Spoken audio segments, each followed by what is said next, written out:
I'm Melody, and you've tuned in to Juss Vlog. Today we are here at Elmina Castle, which holds the history of what our ancestors had to endure. So today we're going to learn what our ancestors went through. So come with me as we go inside to see and find out what happened.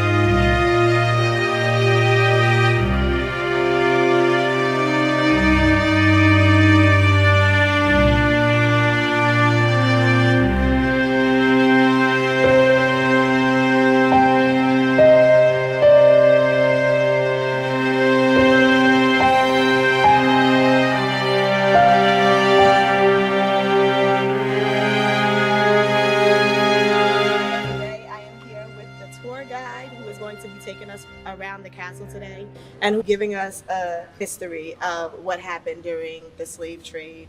I'm Philip Amome, one of the tour guides here.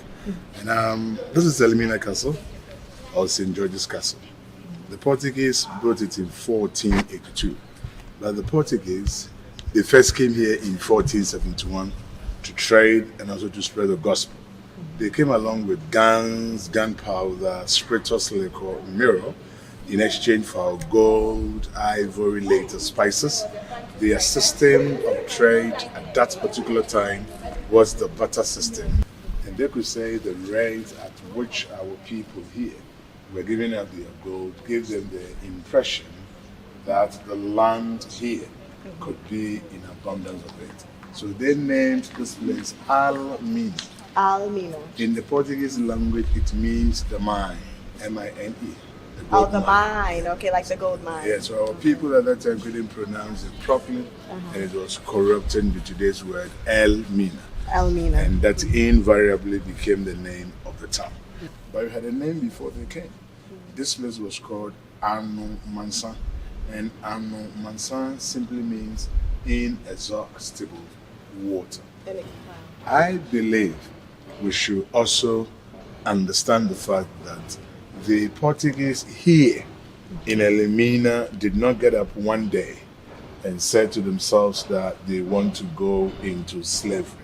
At least something brought about it. 1441 was the first time ever the Portuguese started taking Africans to Portugal. And the one who did the capturing was called Ante Goncalves, but in some books he is called Antonio Gonzalez, and he was one of the explorers of Prince Henry of Portugal. He came to a place in Senegambia called Real de Oro, which means River of Gold. When he was going back to Portugal, he captured 10 Africans, others are saying 12. When they got there, the prince saw them, and he was very, very happy for two reasons. One, he wanted the most intelligent ones among them to be trained to become missionaries to hasten the spread of Christianity. Two, some to serve as interpreters when they come back to Africa. But however sad, when these people got settled over there, they never came back as intended. When they got settled in Portugal? Yeah, they never came back as intended or planned. They ended up in the palaces and plantations as slaves. And since then, no European explorer came to Africa when he was going back with an African captain. That is why others are of the view that possibly the Portuguese had that in mind before building this castle. So you're saying that they took African American people before this castle even existed? Yeah, before they came and built the castle in 1482. There was this Catholic priest whose name is always mentioned, Bartholomew de las Cascas. He suggested to the Spanish crown to arrange for Africans which to him are much stronger and were doing the same work under similar climatic conditions. So in 1512, 1515 thereabout, 50 Africans were taken from Spain to Hispaniola, Santo Domingo, now Haiti. And when they were tried, they proved physically. So the demand for the Africans started coming in, and that marked the beginning of what is termed the unfortunate transatlantic slave trade. Long before the coming of the Europeans into Guinea coast of Africa, our local people here themselves had slavery already in existence, but who a slave was and how a slave was treated could not be compared to what happened in the dungeons. To many, the right word to describe those under the system was the indentured servant, in that that person to a large extent had rights. He could marry, raise free kids, acquire property, pay the price on his head, and he'd be automatically freed. He or she would not be killed without any justifiable reasons. And it was very, very difficult to identify a slave from a free man. And one thing unique that happened in the system was that a slave could shift from being a slave to a royal. Today in Ghana, many are the chiefs of the various communities, villages, and towns whose ancestors were not royals before, but the perceived slaves. One tribe did not see the fellow tribe as a brother or a sister. Right. So in terms of wars, they were against each other. And we shouldn't forget the fact that the introduction of guns into the African system by the Europeans intensified intertribal war. The more they go into wars, the more they get prisoners of wars. So in a sense, it wasn't actual like people of the same tribe that was selling, bringing people here to be sold. It was tribal wars that led to. It was like basically giving them their enemies. Right. Giving their enemies to be sold into slavery. Right. So 1596, 1625, the Dutch attacked the Portuguese here, but they were defeated. So the Dutch finally succeeded taking the castle from the Portuguese on the 29th of August, 1637. 1807, the English officially came out to abolish it. The Dutch did the same in 1814, but it never stopped. So from 1814 right on to 1860, we came to have the illegal slave trade in time. 1948, the castle was used by the British as a police training school. So the British were here until 6th of March 1957, when we finally became an independent state. And as kind as Ghanaians are, we kindly asked them to please go back home. So as it stands today, it's 540 years. And interestingly, it is 10 years older than America.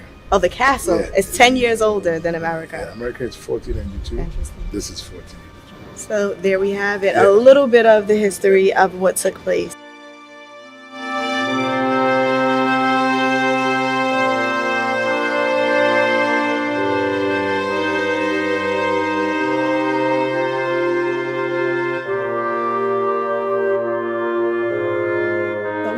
Entering into the female slave dungeon where they kept the females captive. As we're walking in, it feels very damp in here. You still smell the stench, and this was over many years ago that this took place, but I can still smell the stench of feces and urine in this area. Where we are now was where the women were kept. All over here, 400 women. And when they came here initially, they never brought their women. And as they stayed longer, they couldn't stay with them. So they were sexually abusing the women here. But the governor, anytime he wanted to satisfy his sexual curiosity, up on the balcony he stood, ordered, and the doors were opened for the women to assemble in the courtyard. He looked through and made his choice. The chosen one might have been the dungeons from 1 to 2 months without cleaning her teeth nor bathing. So that even menstruated, yet the governor had picked. So it became the responsibilities of the soldiers to fetch water for her to bath. After the bathing, she was given something small to eat. Soldiers, missionaries, merchants, sexually abusing the women here brought about the light colored skin known as the mulattoes along the coast. Some went to the village, got married to the local women over there, built individual houses known as stone houses, stayed with them, have children, and gave their names their children. And before and today in Ghana, we have people bearing European names. McLean, McCarthy, Wilberforce, Williams, Brown. And that came from the slave masters? Yes. Was it? Yeah. Mating with the... mating with the indigenous people. Cannonball, 8 of such were here. They used to punish the women who refused or resisted rape. They were brought from the dungeons, chained to the ankle, and made to stand, bathe, rain, or shine from morning till evening, no food, no water. They did that just to put fears into others, so that any time a soldier gets in there, he could easily get one. So this is completely shut, so there's no light in here. Wherever you see bars, for the way it's better.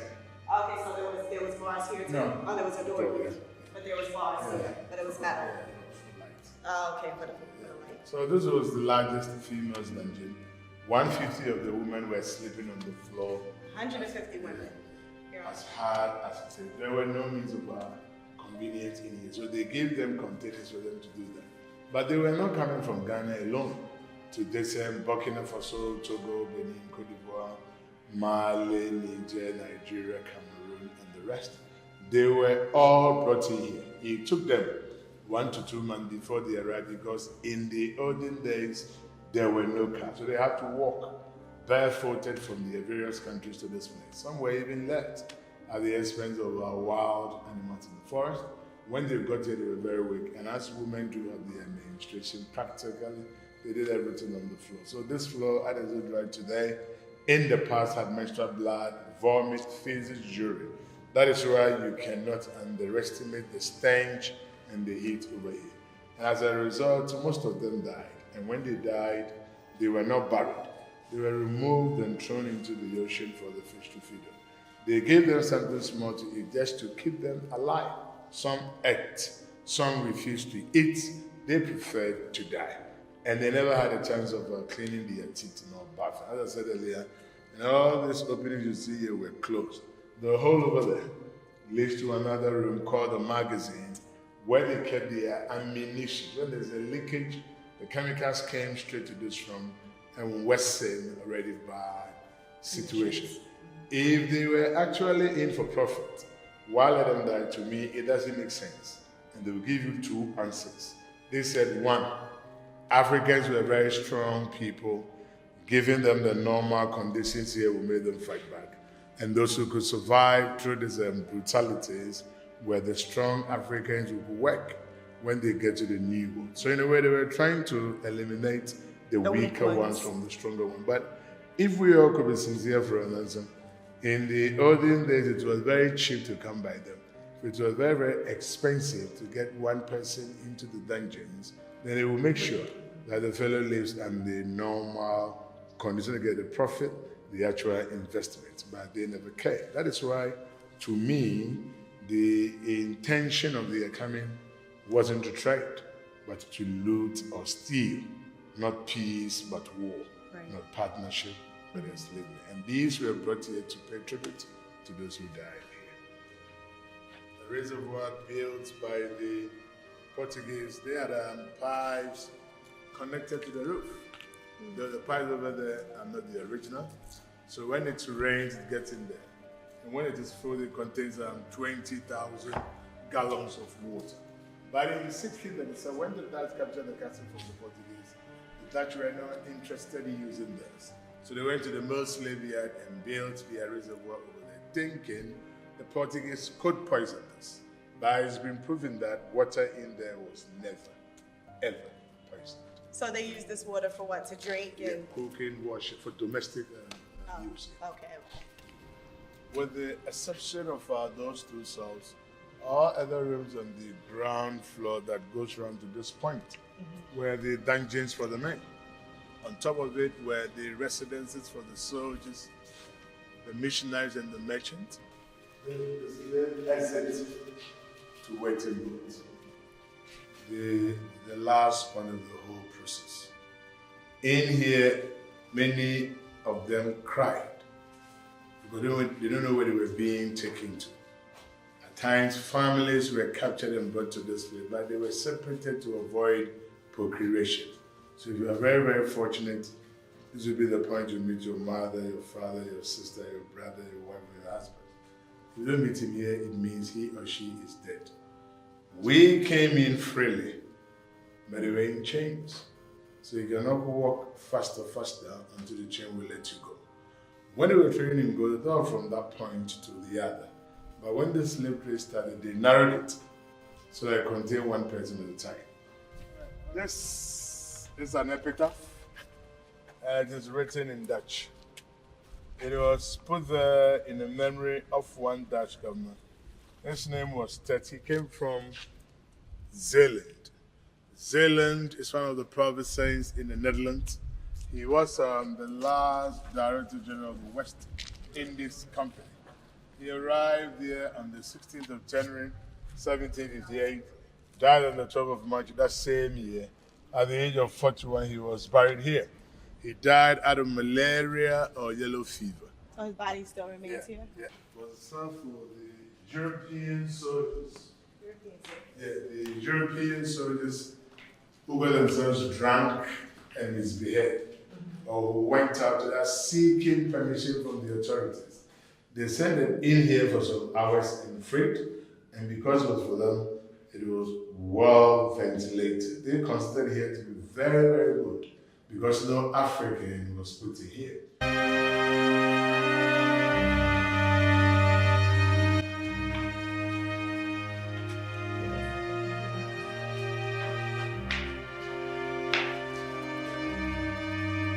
So again, you can smell the stench in here. And So this, it feels very, very clear. this was for the Africans, the condemned cells. This was the cell for the Africans who were fighting with the Europeans for them to release them today. We may call them the freedom fighters. They brought them in here, no food, no water. The minimum is 3 days and you are gone. And because it was for us, there's a small hole up there and on the door for light and ventilation. So was this just for men or men and women? Men.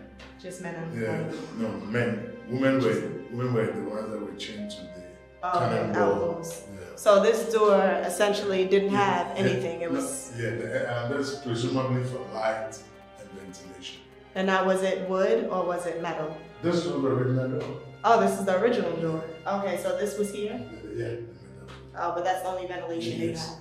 But it still wasn't enough to breathe because even. Exactly. If you're being brought here for 2-3 days without food, without water, definitely. Yeah. There was a ceremony held here in Ghana called Fiyankra, which simply means that when they were going, they never had a chance of saying goodbye. And after that ceremony, led by the president of the National House of Chiefs, the late Nana Odro Enimapa II, went to some chiefs of Africa to the United States of America, precisely New York, had discussions with Africans over there. And when they came back, this plaque here came up. It also served as a mission statement of the tour of the castle. And as we walk to the dungeons today, as an Africans, it ought to be in the everlasting memory of the sufferings of Africans. And this should compel all of us to pray for all those who died to rest in perfect peace. May those who love to return find their route.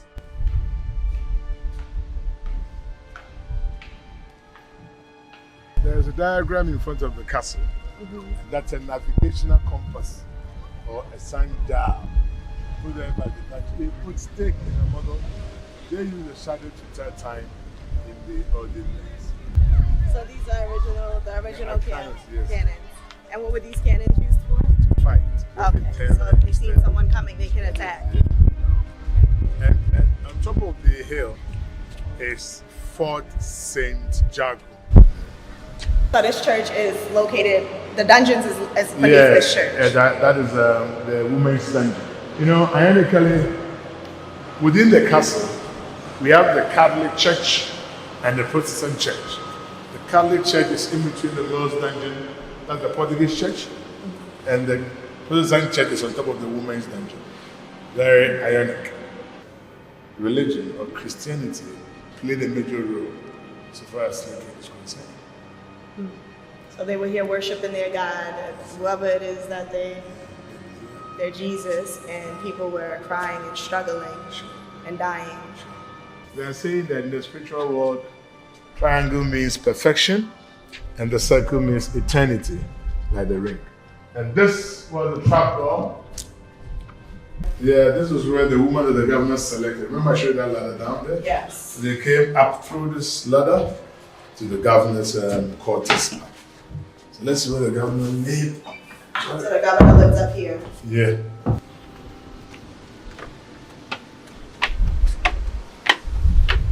When the British took over, they converted it into prisons. And this was where one of the famous Ashanti king by name Nana Akwesi Adjumani Prempeh I was imprisoned. Prempeh, he became king in 1888 at the age of 60 years, 16, and he met a treaty signed by his predecessors to pay 50,000 ounces of gold to the British as war indemnity fund. He paid out the rest in installment. The British saw it as a breach of contract, so they told Prempeh to organize a thereby in Kumasi so they could go there and settle their differences peacefully. But unknown to Prempeh, when the British were leaving this castle, they went with their soldiers, captured Prempeh, the wife, the mother, and some of the royal family members. Prempeh was in prison here for 4 years, sent to Freetown, Sierra Leone for 1 year, finally exiled to Seychelles Island for 23 more years. He came back in 1924, then 1931 at the age of 59. When the governor was pressing for the release of the original golden stool, the Ashantis prepared fake golden stool, gave it to the governor. The governor took it to Britain, thinking it was the original. When he was in Britain, he saw that wasn't the original, so he came back for the original golden stool, and that brought up a queen mother called Santua, who said no. She fought with the British, but unfortunately for her, she was also captured. She was in prison here for a while, finally exiled to Seychelles Island. She died there. Her remains were brought back to Ghana in the year 2000, and a big funeral was held for her. And one thing remarkable is that the woman started a war at the age of 60 years. So she started a war at the age of 60. Yeah, 60. And the purpose for the war was achieved because the British couldn't take away the original golden stool from us. So the golden stool, it still exists here today? Yeah, it's in Kumasi, and it comes out once in a year in the month of August. They bring it out? Yeah, there's a big festival called Akwesi Daye. The castle standing now is the oldest, the biggest, and the largest in the world when we talk of transatlantic slave trade. It's also the first important European building ever to be built, not in Ghana, but the whole of tropical Africa, Africa south of the Sahara. Along the coast of Ghana alone, over 50 of fort lodges and castles were built. Today, 16 of them are still standing.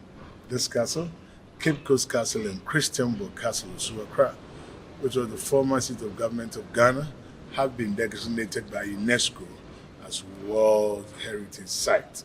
The history of the story is not told to open old wounds, neither is it told to magnify the strength Africans endured as people and yet survive. It is told for all of us to take humane and informed decision so that collectively we will correct the mistakes of the past by contributing in our own small ways, making sure evils of such nature never again be repeated. My name is Philip. That brings us to the end of the tour. It's my great. Thank you so much. It was a pleasure. Thank you so much. So that was the tour of Elmina Slave Castle. I learned so much today, so much to take in, so much to consider, so much to ponder. And this really is a life-changing experience because it tells of our history, something that we know little about. So it's important to come back to our roots and to find out what happened for ourselves, not from the story that's told according to how they want us to interpret the story, but how it's told from our own perspective. So thank you for tuning in, and I hope that this story changes your life just as much as it has changed mine. Don't forget to hit that subscribe button.